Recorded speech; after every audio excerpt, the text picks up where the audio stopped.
पर पत्थर तोड़ने का काम करता था। उसको अपनी जिंदगी से कोई गिला शिकवा नहीं था। पूरा दिन वो काम करता, मेहनत करता, दिन के एंड में जो थोड़ा बहुत पैसा मिलता वो जा करके अपने परिवार के साथ में थोड़ा सा टाइम स्पेंड करता और चैन से सो जाता। तो एक दिन रोज की तरह वो अपना काम खत्म करके अपने घर की तरफ जा रहा था, तो रास्ते में चलते चलते उसके मन में ख्याल आया कि ये भी कोई जिंदगी है कि सुबह से शाम तक मैं पत्थर तोड़ने का काम करता हूं और एंड में मेरे को थोड़े से पैसे मिलते हैं जिसमें मुश्किल से मेरा और मेरे परिवार का गुजारा हो पाता है। काश कुछ ऐसा हो जाए कि कहीं से मुझे कोई ऐसी शक्ति मिल जाए कि जो भी मैं चाहता हूं वो सच हो जाए। वो अपने घर पर गया, उसने खाना खाया, लेकिन उसका ध्यान खाने की तरफ नहीं था। उसके दिमाग में यही ख्याल चल रहा था। उसके बाद में वो यही सोचते सोचते सो गया। फिर नींद आने के कुछ देर बाद उसको एक सपना आया। सपने में उसने देखा कि रोज की तरह वो अपना काम खत्म करके अपने घर लौट रहा था। रास्ते में उसने एक बहुत ही बड़ा घर देखा और उसके मन में आया कि काश ये घर मेरा होता और मैं इसका मालिक होता। और उसके सोचते ही वो उस घर का मालिक बन गया। उसको यकीन ही नहीं हो रहा था कि जो उसने सोचा वो बन चुका है। लेकिन उसकी खुशी ज्यादा देर नहीं टिक पाई, क्योंकि उसको एकदम से एक शोर सुनाई दिया। उसने अपने घर के बाहर देखा कि एक बहुत बड़ी रैली निकल रही है जिसमें बीचों बीच एक पॉलिटिशियन है जो ऐसे ऐसे हाथ हिला रहा है, और वहां पर जितने भी लोग खड़े थे सब उसके नाम के नारे लगा रहे थे, उसके आगे हाथ जोड़ करके खड़े थे, सब उसको देखने के लिए तड़प रहे थे। तब उसको यह एहसास हुआ कि मैं कितना छोटा हूं उसके आगे। और फिर उसके अंदर से एक ख्याल उठा कि काश मैं ये पॉलिटिशियन होता और मेरे पास भी इतनी ही पावर होती जितनी कि इसके पास में है। बस उसका इतना सा सोचने की देर थी, वो पॉलिटिशियन बन गया। उसकी खुशी का ठिकाना नहीं था, क्योंकि उसके आसपास में हजारों लोगों की भीड़ थी और सब उसको देखने के लिए तरस रहे थे, तड़प रहे थे। लेकिन उसकी ये खुशी भी ज्यादा देर नहीं टिक पाई। धूप बहुत ही तेज थी और उस पॉलिटिशियन को आदत नहीं थी इतनी गर्मी में रहने की। तो उस धूप की वजह से उसको चक्कर आ गए और वो बेहोश होकर के गिर गया। फिर उसको एहसास हुआ कि ये पॉलिटिशियन सबसे ताकतवर नहीं है, ये जो सूरज है ये सबसे ताकतवर है।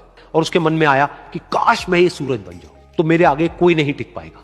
और उसका इतना सा सोचने की देर थी और वो सूरज बन गया।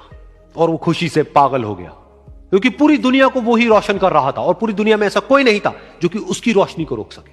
लेकिन उसकी ये खुशी भी ज्यादा देर टिक नहीं पाई, क्योंकि कुछ ही देर बाद आसमान में कुछ काले बादल आए जिन्होंने कि उस सूरज की रोशनी को रोक दिया। फिर उसको यह एहसास हुआ कि इस दुनिया में ऐसा भी कोई है जिसमें दम है उसकी रोशनी को रोकने का। और उसके मन में एक ख्याल उठा कि काश मैं वो बादल बन जाऊं। और वो बादल बन गया और आसमान में उड़ने लगा। उसको ऐसा लगा कि मैं आसमान में उड़ रहा हूं और अब मैं जहां चाहे वहां जा सकता हूं। लेकिन कुछ देर बाद वहां पर एक बहुत तेज हवा का झोंका आया जो कि उन बादलों को उड़ा करके ले गया। और फिर उसे ये समझ आया कि ये जो बादल हैं वो सूरज की रोशनी को तो रोक सकते हैं लेकिन हवा को नहीं रोक सकते। ये हवा उनको बहा करके ले जाती है। फिर उसके मन में आया कि काश मैं ये हवा बन जाऊं, और वो हवा बन गया। हवा बनने के बाद में उसको अपने अंदर एक अलग ही ऊर्जा का अनुभव हुआ।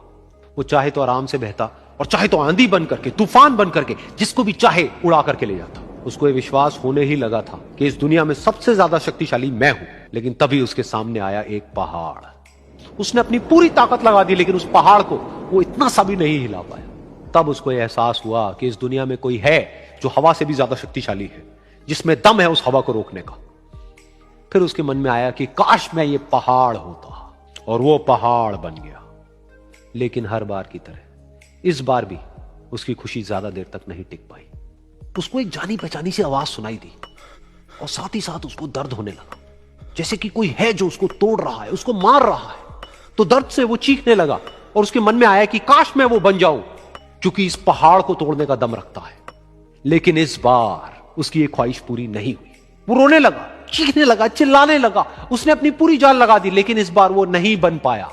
उसका दर्द बढ़ता ही चला जा रहा था और दर्द की वजह से एकदम से उसकी नींद खुली और सामने शीशा था। उसने शीशे में देखा और उसको समझ आया कि सपने में मैं वो क्यों नहीं बन पा रहा था जो मैं बनना चाहता था, क्योंकि असलियत में मैं वो ही हूं।